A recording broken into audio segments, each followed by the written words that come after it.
Hello friends, एक बार फिर स्वागत है आपका चारधाम यात्रा में। और आज हम केदारनाथ से बद्रीनाथ की ओर यात्रा कर रहे हैं। केदारनाथ हम कल शाम तक सुबह उतर चुके थे। यहाँ रात्रि तक हम सोनप्रयाग में रुके। उसके बाद हम आज सुबह नाश्ता वगैरह करके बद्रीनाथ की ओर चले।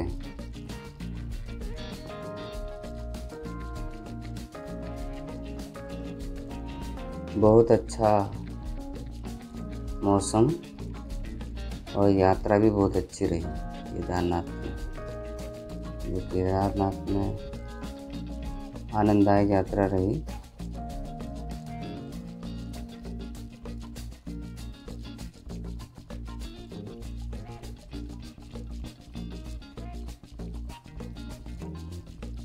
जो केदारनाथ से बद्रीनाथ की दूरी है बाय रोड 253 किलोमीटर है। यहाँ से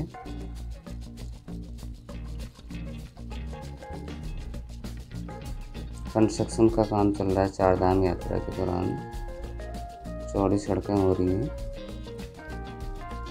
जब चारधाम प्रोजेक्ट पूरा हो जाएगा तो उसके बाद जो दूरियां हैं वो कम हो जाएंगी और सड़कें भी बहुत अच्छी हो जाएंगी।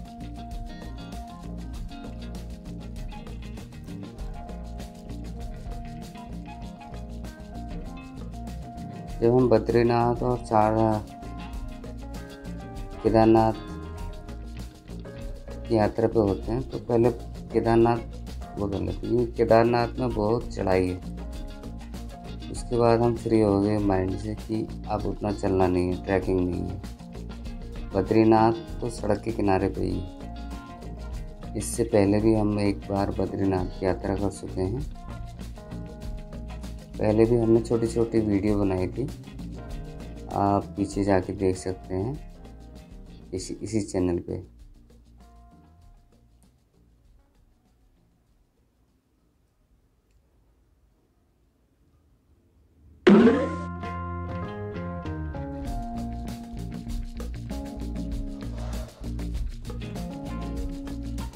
जब हमारी यात्रा थी तो काफ़ी कंस्ट्रक्शन का काम चल रहा था, तो काफ़ी परेशानी हुई बहुत जगह।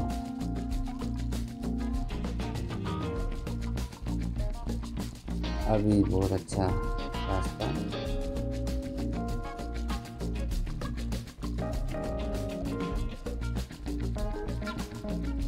केदारनाथ से सबसे पहले हमें बद्रीनाथ को जाते हुए गुप्त काशी तक जाना है। वहाँ से एक मार्ग हमारा अलग कटेगा। गुप्त काशी से हम बद्रीनाथ की ओर जाएंगे।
बहुत सुहाना मौसम हो रखा है।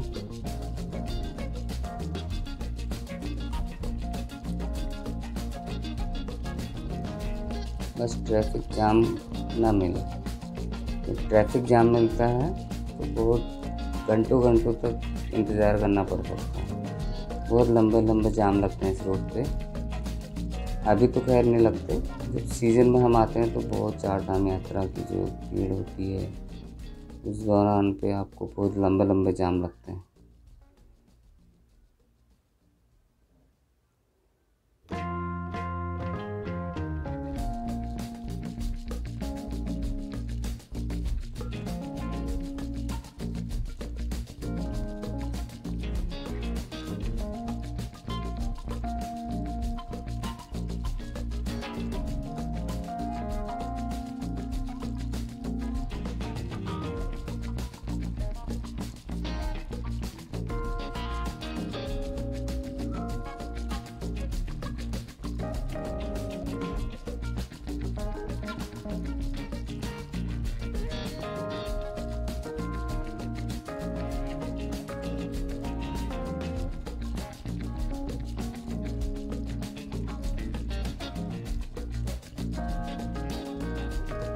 बड़ी गाड़ी से थोड़ा दूरी, और मोड़ों पे पास ना लें, जैसे क्रॉस हो उसके बाद पास लेना चाहिए, खासकर पहाड़ों में।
बहुत सुंदर। हम लोग 4 लोग आए थे, 5, उसमें 3 गाड़ी में 1 मोटरसाइकिल।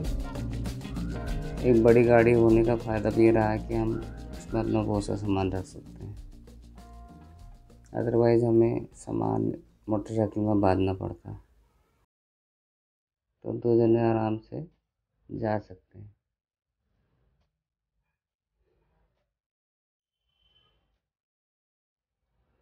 इससे पूर्व वाली यात्रा में बाइकों में थी, जिस दौरान एक व्यक्ति की तबीयत खराब हो गई थी, तो काफ़ी परेशानी हुई।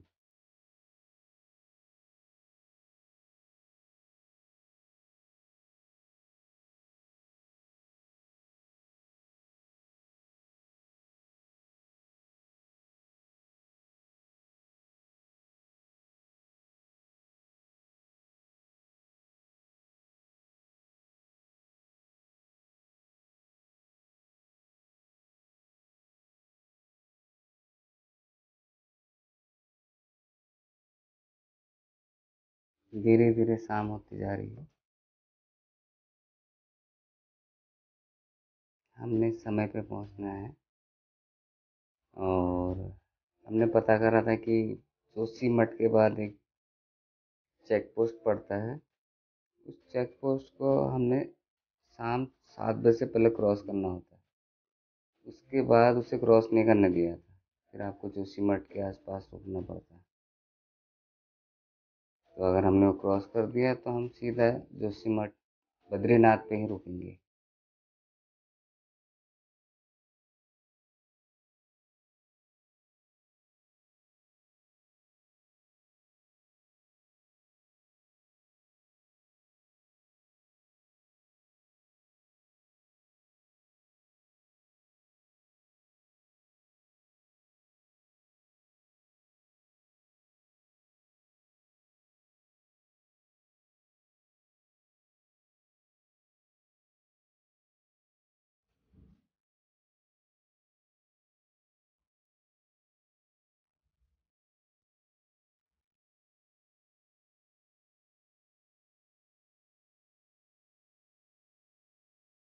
जोशीमठ में प्रवेश कर चुके हैं।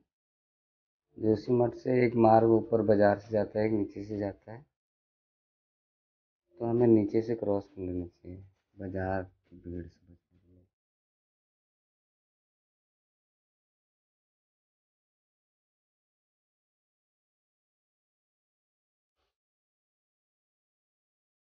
और रास्ते में हमने भोजन वगैरह कर लिया था।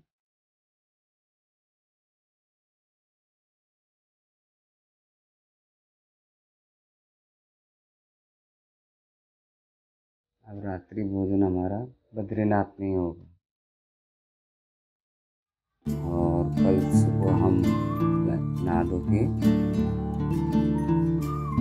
बद्रीनाथ दर्शन के लिए जाएंगे।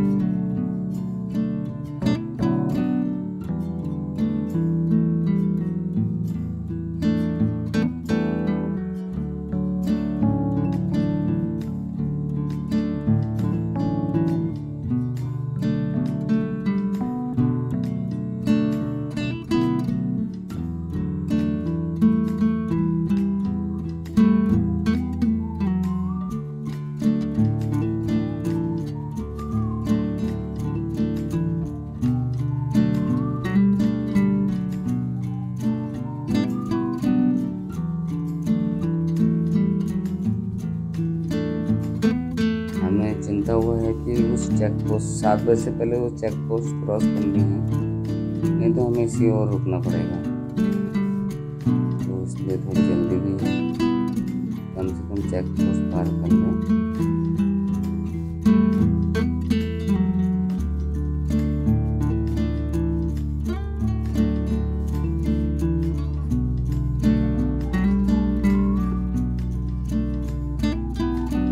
फाइनली हम चेक पोस्ट पार कर चुके थे और रात्रि तक हम शाम तक बद्रीनाथ में पहुंच चुके हैं।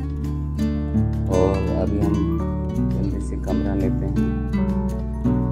ज़्यादातर कमरे खाली हैं, कमरे भी कोई बात करने में कोई ज़्यादा महंगा नहीं पड़ रहा है ये चीज़। तो मिलते हैं कल सुबह और बद्रीनाथ के दर्शन करेंगे। वीडियो कैसा लगा अपने सुझाव जरूर दीजिए। धन्यवाद।